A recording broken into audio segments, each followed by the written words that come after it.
मचल में पाकिस्तानी सेना के हमले में 3 भारतीय जवानों के शहीद होने के बाद आज एलओसी पर सेना ने पाकिस्तान को करारा जवाब दिया, जिसमें पाकिस्तान को भारी नुकसान उठाना पड़ा। भारतीय सेना ने पाकिस्तान पर ताबड़तोड़ फायरिंग की, जिसमें पाकिस्तान की कई चौकियों को नुकसान पहुंचा। साथ ही पाकिस्तानी सेना के कुछ जवानों को भारतीय सेना ने अपना निशाना भी बनाया। अलग अलग रिपोर्ट्स के मुताबिक फायरिंग में पाक सेना के 2 जवान मारे गए हैं, जबकि 11 स्थानीय नागरिकों को भी पाकिस्तानी सेना की कार्रवाई का खामियाजा उठाना पड़ा है। भारतीय सेना फिलहाल पाकिस्तान की हर फायर का 2 गुना जवाब दे रही है। वहीं एलओसी में पाकिस्तान की फायरिंग में बीएसएफ के 2 जवानों की भी मामूली रूप से घायल होने की खबर है। वीडियो जर्नलिस्ट एजाज अहमद के साथ शाहनवाज खान, न्यूज़ नेशन, जम्मू। सर्दियों में पाकिस्तानी सेना ने आतंकियों को हिंदुस्तान में घुसाने के लिए तैयार किया एक नया plan. Super high altitude clothes दिए गए आतंकियों को, ताकि वो बर्फबारी के बीच घुस सके हिंदुस्तान में। बर्फ की सफ़ेद चादर में छिपकर अपने काले इरादों के साथ पाकिस्तानी आतंकी आईएसआई के नापाक मंसूबों को अंजाम देने के लिए इस बार बर्फबारी के सीजन में बड़ी आतंकी कार्रवाई करने की फिराक में है। खुफिया रिपोर्ट्स के मुताबिक बर्फबारी के सीजन में हमेशा घुसपैठ कम हो जाती थी, लेकिन सर्जिकल स्ट्राइक से बदला लेने के लिए बेताब पाकिस्तानी हुक्मरान इस बार अपने आतंकियों को इस बर्फ में भी झोंकने के लिए तैयार हैं। पाकिस्तानी आर्मी और आईएसआई ने रावलपिंडी में आतंकी संगठन लश्कर जैश हिजबुल के चीफ के साथ मीटिंग कर पूरी सर्दी में घुसपैठ करने के लिए तैयार रहने के लिए कहा है। नोटबंदी के बाद से आतंकियों को फंड में हो रही कमी से निपटने के लिए भी आईएसआई और आतंकी संगठनों ने जम्मू कश्मीर में कई बैंकों पर या एटीएम से लूटने की एक बड़ी साजिश भी रची है। इस तरह की घटनाओं के बाद होम मिनिस्ट्री ने एक डिटेल्ड रिपोर्ट भी मांगी है, ताकि आतंकियों के इस प्लान को भी नेस्तनाबूद किया जा सके। वीडियो जर्नलिस्ट अतुल के साथ Dhirendra Pundir, news nation, Delhi. North Kashmir के मचल ऑपरेशन में कल हुए शहीद जवानों को आज श्रीनगर के आर्मी हेडक्वार्टर्स में श्रद्धांजलि अर्पित की गई। शहीद जवान मनोज कुमार, प्रभु सिंह और शशांक कुमार को आज श्रीनगर में श्रद्धांजलि अर्पित की गई। ये जवान कल मचल ऑपरेशन में शहीद हुए थे। इन जवानों के शव उनके घरों को रवाना किए गए। वहीं आज इंडियन आर्मी ने पूरे बॉर्डर पर retaliatory action small arm firing शुरू की। जहां इंडियन आर्मी ने रिटेलिएटरी एक्शन शुरू कर दी है, वहीं इंडियन आर्मी को यह भी डायरेक्शन दी गई है कि अगले 3 दिनों तक अलर्ट पर रहे। वीडियो जर्नलिस्ट मोहम्मद यूनिस के साथ Idris loan, news nation, Srinagar.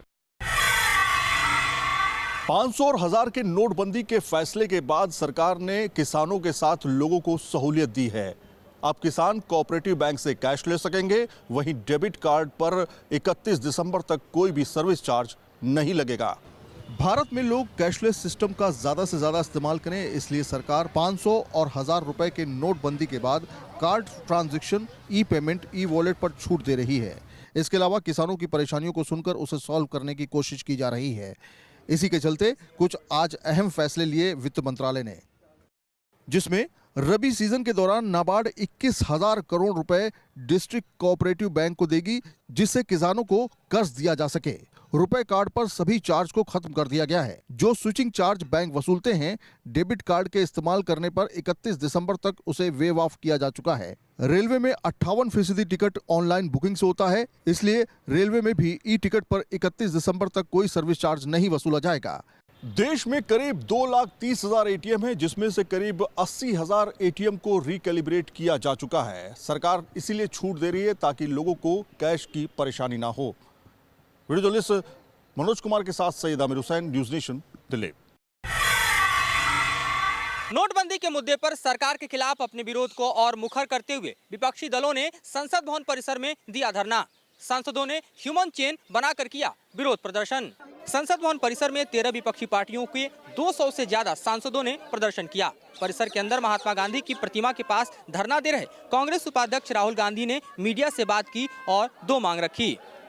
Rahul Gandhi की पहली मांग थी कि पीएम मोदी संसद में आए, विपक्ष की भी सुने, और दूसरी मांग थी कि समूचे मामले की जांच जेपीसी से कराई जाए। राहुल ने एक बार फिर आरोप लगाया कि नोटबंदी के पीछे बहुत बड़ा घोटाला है। 200 एमपीज कह रहे हैं कि हम चाहते हैं कि हमारे प्रधानमंत्री आकर लोकसभा में देश को बताएं उन्होंने ये डिसीजन क्यों लिया, राज्यसभा को बताएं उन्होंने ये डिसीजन क्यों लिया। प्रधानमंत्री नहीं आना चाहते। बहुत बड़ा सवाल है, प्रधानमंत्री अंदर आने से क्यों डर रहे हैं? संसद भवन परिसर में प्रदर्शन कर रही 13 पार्टियों में कांग्रेस के अलावा वामदल, सपा और बसपा भी शामिल थीं। नोटबंदी के मुद्दे पर संसद में एकजुट विपक्ष अब सड़क पर उतरने की तैयारी में है। 28 तारीख को देश भर में विपक्षी पार्टियां आक्रोश दिवस मनाएंगी और जनता के बीच जाकर सरकार के खिलाफ हल्ला बोलेंगी। वीडियो कमल किशोर के साथ मधुरेंद्र कुमार, न्यूज नेशन, दिल्ली। नोटबंदी के मुद्दे पर सदन के अंदर प्रधानमंत्री के बयान से कुछ भी कम विपक्ष को मंजूर नहीं है। यहां तक कि बीएसपी सुप्रीमो मायावती ने राष्ट्रपति से ये अपील की है कि नोटबंदी के मुद्दे पर वो प्रधानमंत्री नरेंद्र मोदी को तलब करें। बुधवार को भी संसद के दोनों सदनों में नोटबंदी पर जमकर हंगामा हुआ। सभी विरोधी पार्टियों ने प्रधानमंत्री नरेंद्र मोदी पर जमकर हमला बोला। बीएसपी सुप्रीमो मायावती ने यह अपील की कि राष्ट्रपति प्रधानमंत्री नरेंद्र मोदी को नोटबंदी के मुद्दे पर तलब करें। मायावती ने यह भी कहा कि अगर प्रधानमंत्री नरेंद्र मोदी ने काले धन और भ्रष्टाचार के खिलाफ बड़ा कदम उठाया है तो वो सदन में आकर विपक्ष के सवालों का जवाब क्यों नहीं देते। सभी विरोधी पार्टियों को एकजुट होते देख सरकार के रणनीतिकारों की चिंताएं बढ़ने लगी हैं।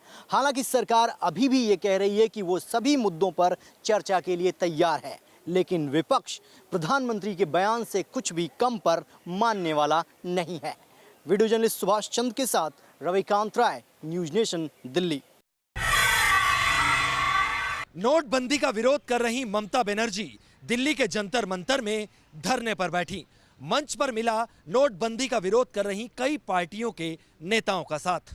पश्चिम बंगाल के मुख्यमंत्री ममता बनर्जी आज दिल्ली के जंतर मंतर में धरने पर बैठ गईं, जहां मंच भी सजा और नोटबंदी का विरोध कर रही कई पार्टियों के नेताओं ने ममता के साथ मंच साझा भी किया। मंच से ममता ने एक बार फिर मोदी सरकार पर निशाना साधा। ममता के तेवर तल्ख थे और उन्होंने हाल ही के उपचुनाव में जीत का उदाहरण देते हुए बीजेपी को सबक सीखने की नसीहत दी। ममता ने कहा कि वो सरकार के फैसले के खिलाफ जनता का वोट है। मोदी सरकार पर निशाना साधते हुए ममता ने कहा कि आने वाले पंजाब और उत्तर प्रदेश के विधानसभा चुनाव में भी बीजेपी कहीं की नहीं रहेगी।